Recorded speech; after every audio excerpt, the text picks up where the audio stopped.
Hello friends, welcome back to my new video. তোমাদের সঙ্গে আরেকটি ভিডিও নিয়ে চলে আসলাম।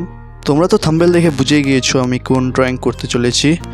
এই ড্রয়িংটি করছি আমি ব্রুস্টো 200 GSM A4 সাইজের পেপারে। এর আগেও একটি আমি জগন্নাথ দেবের ভিডিও করেছি, যারা যারা দেখোনি তারা অবশ্যই আমার চ্যানেলে গিয়ে দেখে নিতে পারো।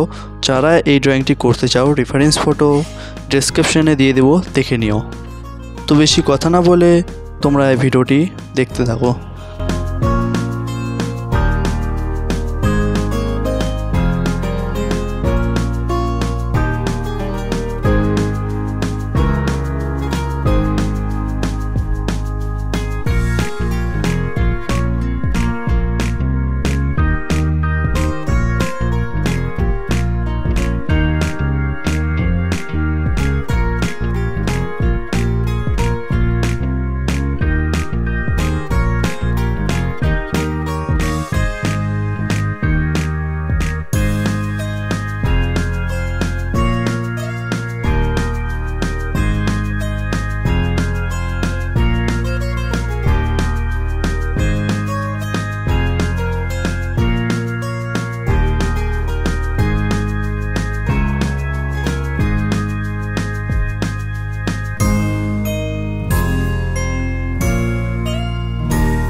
ভিডিওটি কেমন হয়েছে অবশ্যই কমেন্টে জানিও। দেখা হচ্ছে একটা নেক্সট ভিডিওতে। বাই।